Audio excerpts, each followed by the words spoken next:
Tension ஆகாத அப்படின்னு இங்கிலீஷில் பேசுகிறதா இருந்ததுன்னா டோன்ட் கெட் டென்ஸ் அப்படின்னு பேசலாம். டோன்ட் கெட் டென்ஸ் அப்படின்னா டென்ஷன் ஆகாத அப்படின்னு அர்த்தம். இதுக்கு இதான் அர்த்தம், இப்படி தான் பேசணும். இங்கிலீஷில் டோன்ட் கெட் டென்ஷன் அப்படின்லாம் பேச வேண்டாம், பேசக்கூடாது. டோன்ட் கெட் டென்ஸ் அப்படின்னு தான் பேசணும், சரிங்களா? டென்ஷன் ஆகாது அப்படின்னு அர்த்தம். சில பேர் பார்த்தீங்கன்னா செய்யக்கூடாத செயல்கள்லாம் செஞ்சுவிட்டு ஒரே ஒரு வார்த்தையில் சாரு அப்படின்னு சொல்லி முடிச்சுருவாங்க. அந்த மாதிரி சமயத்தில் நம்ம இப்படி பேசுகிறது உண்டு. உன்னோட சாரியை தூக்கி குப்பையில் போடு அப்படின்னு பேசுகிறது உண்டு. சில நேரங்களில் செல்லமாக கூட பேசுவோம் இல்லைங்களா? உன்னோட சாரியை தூக்கி குப்பையில் போடு அப்படின்னு எப்படி பேசலாம் இங்கிலீஷில்? கொஞ்சம் யோசிக்கலாமே. இதை எப்படி இங்கிலீஷில் பேசலாம் அப்படின்னா throw your sorry in the dustbin அப்படின்னு பேசலாம். இதெல்லாம் இந்தியன் இங்கிலீஷ்னு பேர். அதாவது நம்ம தமிழில் பேசக்கூடிய வாக்கியங்களை அப்படியே இங்கிலீஷில் டிரான்ஸ்லேட் பண்ணி பேசுகிறது உண்டு. அதுதான் இந்தியன் இங்கிலீஷ்னு பேர். இதை இங்கிலீஷ்காரன்ட்ட பேசுனீங்கன்னா அவனுக்கு ஒன்றும் புரியாது. என்னது குப்பை தொட்டியில் போடணுமா சாரியை அப்படிமா? ஏன்னா அவங்க பேசுகிற விதம் வேறு, நம்ம பேசுகிற விதம் வேறு, சரிங்களா? சரி, நான் சொன்னது உங்களுக்கு புரிஞ்சிருக்கும் நம்புகிறேன். Throw your sorry in the dustbin, உன்னோட சாரியை தூக்கி குப்பையில் போடு அப்படின்னு அர்த்தங்களா? சரி, எதுக்கு அவன் வந்தான்? அவன் எதுக்கு அவன் வந்தான் அப்படின்னு கேட்கணும். எதுக்கு அப்படின்னாலும் ஏன் அப்படின்னாலும் எல்லாம் ஒன்று தான். வை டிட் ஹீ கம் அப்படின்னு கேட்கலாம். வை டிட் ஹீ கம், அவன் எதுக்கு வந்தான், எதுக்கு அவன் வந்தான் அப்படின்னு அர்த்தம். சரி, என்ன பண்ணணும்னு உனக்கு சொல்லிகிட்டே இருக்கணுமா? உனக்குலாம் தெரியாதா? சின்ன குழந்தையா நீ? என்ன பண்ணணும்னு சொல்லிகிட்டே இருக்கணுமா உனக்கு அப்படின்னு கேட்கணும். எப்படிங்க கேட்கலாம்?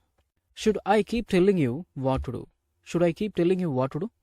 என்ன பண்ணணும்னு உனக்கு சொல்லிகிட்டே இருக்கணுமா அப்படின்னு அர்த்தங்களா? சரி, அடிக்கடி வெளியில் சாப்பிடாத அடிக்கடி வெளியில் சாப்பிடாத அப்படின்னு பேசணும். எப்படிங்க பேசலாம்? அடிக்கடி வெளியில் சாப்பிடாத, உடம்புக்கு எடுத்துக்காத. வெளியில் சாப்பிட்றதுக்கு நல்லா தான் இருக்கும், அதெல்லாம் உடம்புக்கு கெடுதி. ஆமாம், உண்மைதானே? சரி, அடிக்கடி வெளியில் சாப்பிடாத எப்படிங்க பேசலாம்? டோன்ட் ஈட் அவுட் ஆஃபன் அப்படின்னு பேசலாம். இல்லைனா ஸ்டாப் ஈட்டிங் அவுட் ஆஃபன் அப்படின்னு பேசலாம்.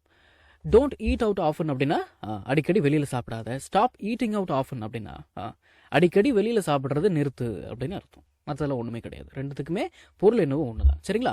உங்களுக்கு இந்த 2 விதமான வாக்கியங்களில் எது பிடிச்சிருக்கோ அதை பயன்படுத்தி பேசிக்கோங்க. சரி, ஐ want to tell you something, I have to tell you something. இந்த 2 வாக்கியங்களுக்கும் தமிழுக்கு என்னவோ ஒரே அர்த்தம் தான் வரும். என்ன அப்படின்னா உங்ககிட்ட ஒன்று சொல்லணும் அப்படின்னு அர்த்தம். ஆனால் இந்த 2 வாக்கியங்களுக்கும் சின்னதாக ஒரு டிஃப்ரென்ஸ் இருக்குது. சின்னதாக தான். அது என்னென்னு சொல்லட்டுங்களா? ஐ want to tell you something அப்படின்னா உங்ககிட்ட ஒரு விஷயம் சொல்லணும்னு ஆசைப்படுறேன் அப்படின்னு அர்த்தம். அதாவது ஒரு சந்தோஷமான விஷயத்த இல்லை சொல்லணும்னு நினச்சி தயக்கப்படுவோம் இல்லைங்களா? தயங்கிக்கிட்டே உங்ககிட்ட ஒன்று சொல்லணும் அப்படின்னு பேசுவோமா இல்லைங்களா? அந்த மாதிரி நேரத்தில் ஐ want to tell you something அப்படின்னு நீங்கள் பேசிக்கலாம். ஐ have to tell you something அப்படின்னா அந்த விஷயத்தை நீங்கள் சொல்லியே தான் ஆகணும், உங்களுடைய கட்டாயம், நீங்கள் அதை சொல்லித்தான் ஆகணும். அப்படின்ற நேரத்தில் நீங்கள் சொல்கிறது உங்ககிட்ட ஒன்று சொல்லணும்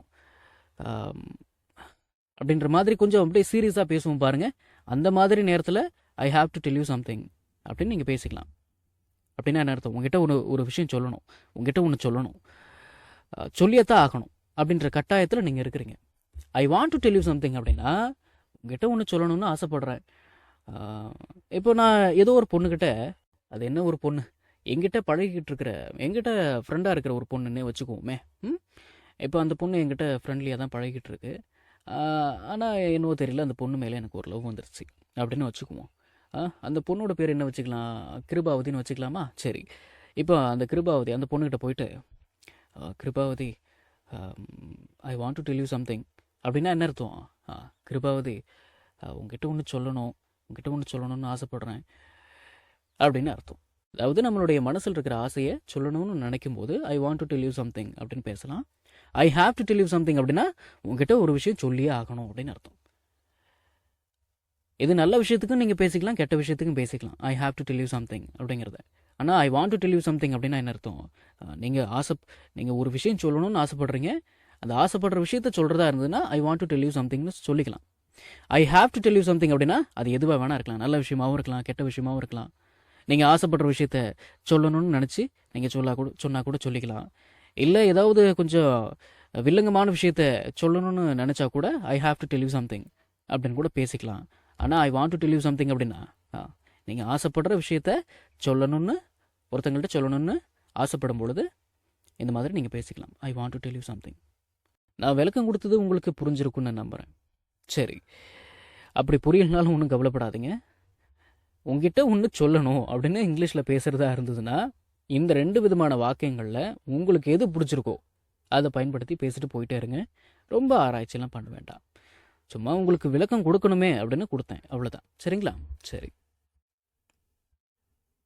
ஐயோ, கிடைக்கிறதே ஒரே ஒரு நாள் லீவு, அதுலேயும் இந்த பசங்க தொல்லை தாங்க முடியல. காலையிலேருந்து சோன்னு கத்திட்டே இருக்கானுங்க. நிம்மதியாக தூங்க கூட முடியல.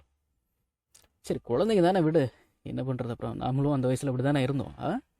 குழந்தைங்க தானே, விடு அப்படின்னு பேசணும். எப்படிங்க பேசலாம்? They are just children, just leave it. They are just children அப்படின்னா அவங்க குழந்தைங்க தான். ஜஸ்ட் லீவ் இட், விட்டுரு, சும்மா அது ஃப்ரீயாக விடு அப்படின்னு அர்த்தம். They are just children, just leave it. அவங்க குழந்தைங்க தானே, விடு அப்படின்னு அர்த்தங்களா? சரி, உன்னை நான் மறக்கவே மாட்டேன், அப்படின்னு எப்படிங்க பேசலாம்? I will never forget you அப்படின்னு பேசலாம். I will never forget you. I will never forget you அப்படின்னா நான் உன்னை மறக்கவே மாட்டேன் அப்படின்னு அர்த்தங்களா? சரி, இப்போல்லாம் எனக்கு டைம் கிடைக்கிறதே இல்லை அப்படின்னு பேசணும். எப்படிங்க பேசலாம்? இப்போல்லாம் எனக்கு டைம் கிடைக்கிறதே இல்லை. I don't get time these days அப்படின்னு பேசலாம். I don't get time these days அப்படின்னா இப்போல்லாம் எனக்கு டைம் கிடைக்கிறதே இல்லை அப்படின்னு அர்த்தம். இல்லை எனக்கு வேணாம் அப்படின்னு பேசணும். எப்படிங்க பேசலாம்? No I don't want it அப்படின்னா இல்லை எனக்கு வேணாம், இல்லை அது எனக்கு வேணாம் அப்படின்னு அர்த்தங்களா? சரி, அதோ அங்கே இருக்கிற புக்கை எடுத்துகிட்டு வா அப்படின்னு பேசணும். எப்படிங்க பேசலாம்? Bring the book which is over there அப்படின்னு பேசலாம். Bring the book which is over there, அதுவும் அங்கே இருக்கிற புத்தகத்தை எடுத்துகிட்டு வா அப்படின்னு அர்த்தங்களா? சரி, எப்போ உன்னோட பிறந்தநாள், உன்னுடைய பர்த்டே எப்போ அப்படின்னு கேட்கணும். இங்கிலீஷில் எப்படிங்க கேட்கலாம்? வென் இஸ் யுவர் பர்த்டே அப்படின்னு கேட்கலாம். வென் இஸ் யுவர் பர்த்டே, உன்னுடைய பர்த்டே எப்போ, உன்னுடைய பிறந்தநாள் எப்பொழுது அப்படின்னு அர்த்தங்களா? சரி, இது ஒன்றும் என்னோட தப்பு இல்லை அப்படின்னு பேசணும். This is not my fault அப்படின்னு பேசலாம். This is not my fault, இது என்னோட தப்பு இல்லை, இது ஒன்றும் என்னோட தப்பு இல்லை அப்படின்னு அர்த்தங்களா? சரி, இது ஒன்றும் உன்னோட தப்பு இல்லை, இது உன்னோட தப்பு ஒன்றும் இல்லை அப்படின்னு பேசணும். இது உன்னோட தப்பு இல்லை, this is not your fault அப்படிங்கிறீங்களா? சரி, இந்த வீடியோ உங்களுக்கு யூஸ்ஃபுல்லாக இருந்துச்சு அப்படின்னா ஒரு லைக் பண்ணுங்கள், ஷேர் பண்ணுங்கள், அண்ட் ப்ளீஸ் சப்ஸ்கிரைப் பண்ணணும். சரிங்களா? அடுத்த வீடியோவில் சந்திக்கலாம்.